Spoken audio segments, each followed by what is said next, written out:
ఓం శ్రీ గురుభ్యో నమః. కూష్మాండ దీపం. ఈరోజు వీడియోలో కూష్మాండ దీపం గురించిన 7 అద్భుతమైన విషయాలను తెలుసుకుందాం. కూష్మాండ దీపము అంటే బూడిద గుమ్మడికాయతో చేసేటటువంటి దీపము. దీని యొక్క విశేషాలు, దీని యొక్క ప్రాముఖ్యత వివరంగా ఈ వీడియోలో తెలుసుకుందాం. ఈ వీడియోను చివరి వరకు చూడండి, ఎందుకంటే చివరిలో ఈ దీపాన్ని ఎలా తయారు చేసుకోవాలి, ఏ రోజు చేయాలి, ఏ భగవంతునికి దీనిని సమర్పించాలనేటువంటి వివరాలు పూర్తిగా చెప్పబడినవి.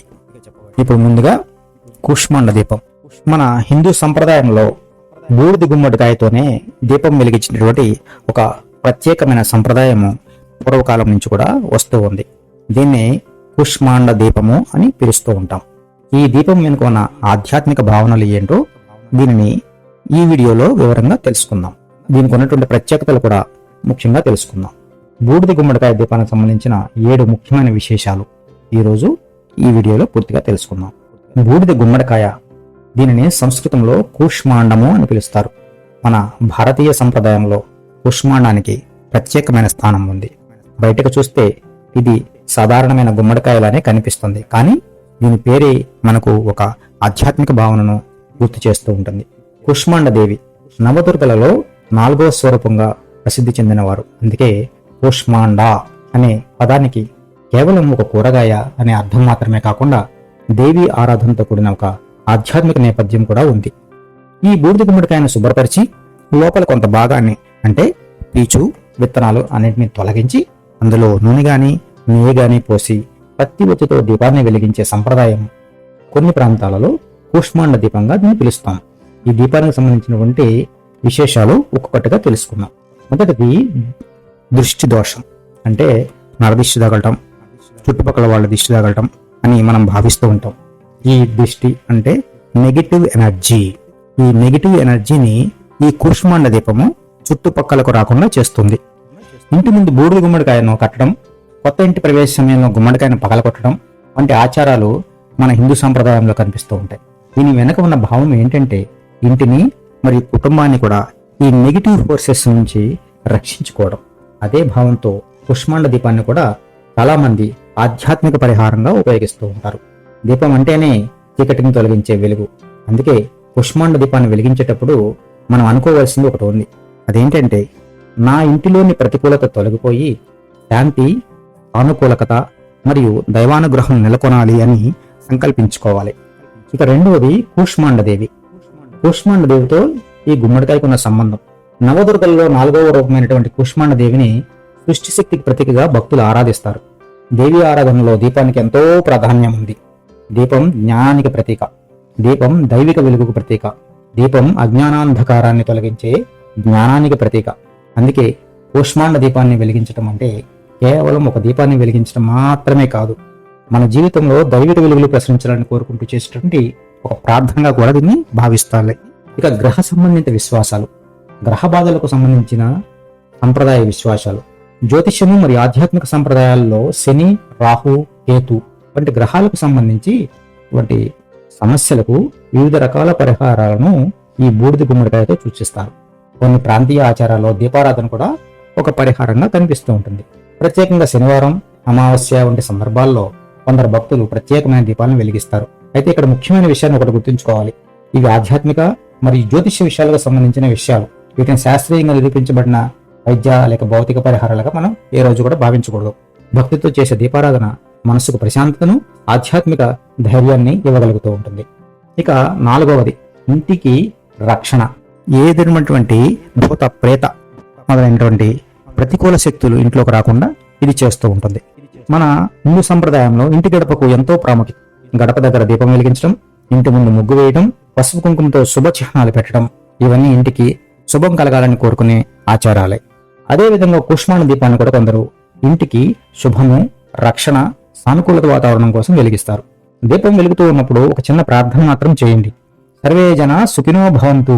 మా కుటుంబంలో శాంతి, ఆరోగ్యం, ఐక్యత మరియు సద్బుద్ధి కలగాలి. ఇలాంటి మంచి సంకల్పమే దీపారాధనలో అత్యంత ముఖ్యమైనది. ఇక 5వది కాలభైరవ ఆరాధన.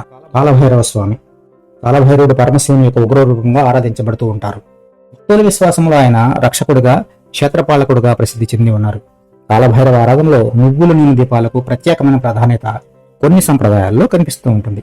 అందుకే కొన్ని ప్రాంతాలలో కూష్మాండ దీపాన్ని భైరవ ఆరాధనలో ఉపయోగిస్తూ ఉంటారు. భక్తి, శ్రద్ధ మరియు సంకల్పం భయాన్ని తొలగించి ధైర్యాన్ని ప్రసాదించి సరైన మార్గంలో నడిపించాలని కాలభైరవ స్వామిని కూష్మాండ దీపం సమర్పించి ప్రార్థన చెయ్యాలి. ఇక ఆరోది బూడిద గుమ్మడికాయ. ఆహారపరంగా దీని యొక్క ప్రత్యేకత, బూడిద గుమ్మడికాయ కేవలం పూజ కార్యక్రమం మాత్రమే కాదు, ఆహారంగా కూడా మన సంప్రదాయాల్లో ఉపయోగిస్తూ ఉంటుంది. ఇది నీటి శాతం ఎక్కువగా ఉండే కూరగాయ. దీనిలో ఫైబర్ మరియు కొన్ని పోషక పదార్థాలు కూడా ఉంటాయి. భారతీయ సంప్రదాయ వైద్య విధానాల్లో కూడా బూడిద గుమ్మడికాయకు ప్రత్యేకమైన స్థానం ఉంది. ఏ ఆహారమైనా అందరికీ ఒకే విధంగా ఉపయోగపడుతుందని చెప్పలేం. అందుకే ఆరోగ్య సమస్యలకు దీన్ని ముందుగా ఉపయోగించేటువంటి వాళ్ళు అర్హత కలిగిన నిపుణుల సలహా తీసుకుంటే మంచిది. ఇక 7వ విశేషం ఏంటంటే శుభం, ఐశ్వర్యం మరియు మంచి సంకల్పం. దీపం అంటేనే వెలుగు, వెలుగు అంటేనే ఆశ, ఆశ అంటే ముందుకు నడిపేటటువంటి డ్రైవింగ్ ఫోర్స్. అందుకే మనం సంప్రదాయంలో దీపారాధనను శుభకార్యాల్లో ఎంతో పవిత్రంగా భావిస్తూ ఉంటారు. కూష్మాండ దీపాన్ని వెలిగించేటప్పుడు మా ఇంటిలో ధనం మాత్రమే కాదు, ధర్మం కూడా ఉండాలి, ఆరోగ్యం మాత్రమే కాదు, ఆనందం కూడా ఉండాలి, విజయం మాత్రమే కాదు, సద్బుద్ధి కూడా ఉండాలి అని సంకల్పించుకోవడం ఎంతో అందమైన ఆధ్యాత్మిక భావన. ఎందుకంటే దీపం వెలిగించేది బయట చీకటి తొలగించడానికి మాత్రమే కాదు, మనసులోని అజ్ఞానాన్ని కూడా తొలగించాలనే సంకల్పంతో దీన్ని వెలిగిస్తూ ఉంటాం. ఇక చివరిగా కూష్మాండ దీపాన్ని ఎలా సిద్ధం చేసుకోవాలి? ఇది చాలా మందికి వచ్చేటువంటి ప్రశ్న. కూష్మాండ దీపాన్ని ఎలా తయారు చేసుకోవాలి? ముందుగా మంచి బూడిద గుమ్మడికాయని తీసుకుని శుభ్రంగా కడగండి. దానిపైన బూడిద ఉంటుంది, ఇదంతా పోయే వరకు కూడా శుభ్రంగా కడగండి. పై భాగాన్ని జాగ్రత్తగా తొలగించండి. అంటే బూడిద గుమ్మడికాయ యొక్క పై భాగాన్ని సర్క్యులర్ షేప్ లో తొలగించి పైన తీసేయండి. దీని లోపల ఉన్నటువంటి పీచు, గింజలు మొత్తం అన్ని కూడా కంప్లీట్ గా తీసేసేయండి. బయట భాగానికి పసుపు, కుంకుమతో శుభ చిహ్నాలు పెట్టండి. తర్వాత నువ్వుల నూనె లేదా సంప్రదాయం ప్రకారం ఉపయోగించే నూనె ఏదైనా సరే అందులో పొయ్యండి. పత్తి ఒత్తిని ఉంచి దీపాన్ని భక్తితో వెలిగించండి. దీపం వెలిగించే ముందు మీ ఇష్టదైవాన్ని స్మరించుకోండి.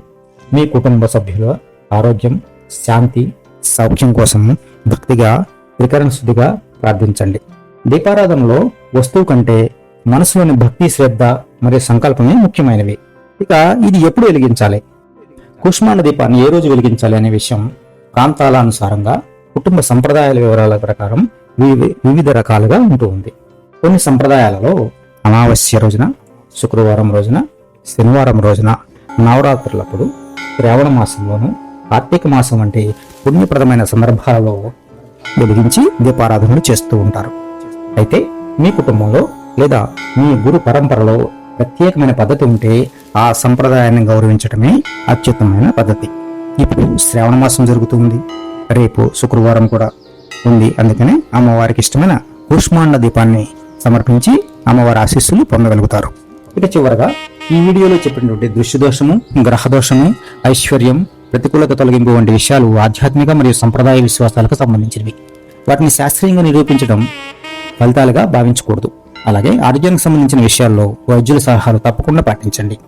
మన సంప్రదాయాన్ని గౌరవిస్తూ విశ్వాసాన్ని జ్ఞానంతో కలిపి ముందుకు సాగిపోతాం. ఇలా ఒక సాధారణంగా కనిపించే బూడిద గుమ్మడికాయ వెనుక కూడా మన సనాతన హిందూ సంప్రదాయంలో ఎన్నో ఆధ్యాత్మిక భావనలు తాగి ఉన్నాయి. మీరు ఎప్పుడైనా పుష్పాండ దీపం వెలిగించారా? మీ కుటుంబంలో ఈ దీపానికి సంబంధించి ప్రత్యేకమైన ఆచారం ఏదైనా ఉందా అంటే తప్పకుండా కామెంట్లో తెలియజేయండి. ఈ వీడియో మీకు నచ్చితే లైక్ చేయండి, మీ కుటుంబ సభ్యులు, స్నేహితులతో షేర్ చేయండి. ఇలాంటి మరిన్ని సనాతన ధర్మ విశేషాలు, దేవతా మహిమలు, స్తోత్రాలు మరియు ఆధ్యాత్మిక విషయాల కోసం మా ధర్మనిర్తి ఛానల్ను సబ్స్క్రైబ్ చేసుకోండి. మీ అందరిళ్లలోనూ శాంతి ఉండాలి, ఆరోగ్యం ఉండాలి, ఐశ్వర్యం ఉండాలి, దైవానుగ్రహం ఎల్లప్పుడూ ఉండాలి. శుభం భూయాత్. ఓం శాంతి శాంతి శాంతి.